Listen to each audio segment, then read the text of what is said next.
Despite Japan's offhand response to Roosevelt's query about its intentions in Indochina, Japan had yet to reply formally to the American proposal of November 26th, essentially that the United States might be willing to unfreeze Japanese assets and resume some measure of trade in exchange for Japan withdrawing military forces from China as well as Indochina.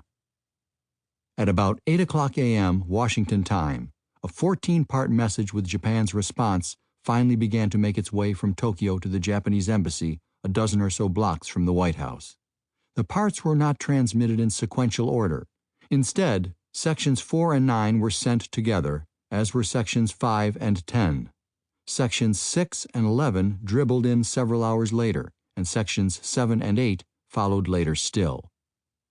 It was almost as if Tokyo was sending its own embassy a puzzle. The pieces were to be decoded by embassy staff, formatted into a typed document, and delivered to the American Secretary of State upon further instructions. Preliminary dispatches emphasized utmost secrecy, and Ambassador Kichisaburo Nomura was ordered to prepare the presentation document with his senior staff and not use a typist from the secretarial pool.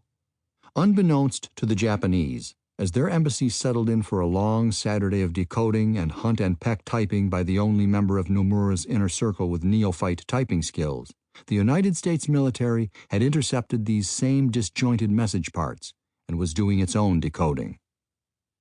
Meanwhile, President Roosevelt had been considering sending a personal message directly to Japanese Emperor Hirohito in the hope of easing the tension between their two countries.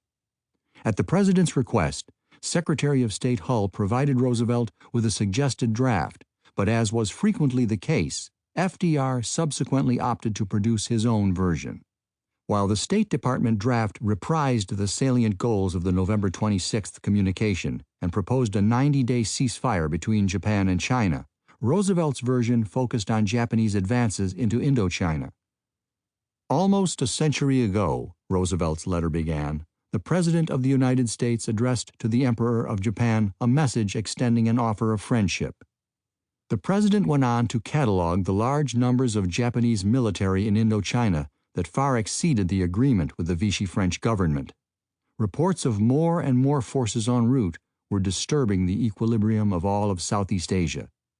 It is clear, concluded Roosevelt, that a continuation of such a situation is unthinkable.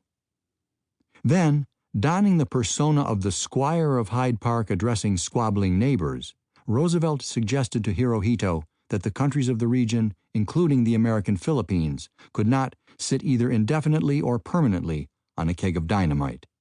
He assured the emperor there was absolutely no thought on the part of the United States of invading Indochina, and offered, if Japanese forces were withdrawn, to obtain similar assurances from other governments in Southeast Asia and even undertake to ask for the same assurance on the part of the government of China. It was vintage Roosevelt, but was it too late?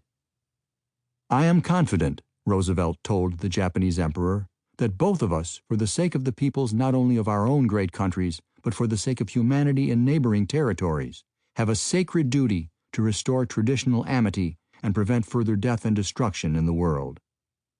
Then, well aware of public opinion, as well as the exigencies of the situation, Roosevelt handwrote a cover note to Secretary of State Hull and ordered him to send the plea on its way.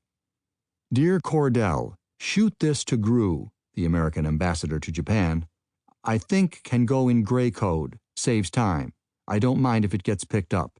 FDR.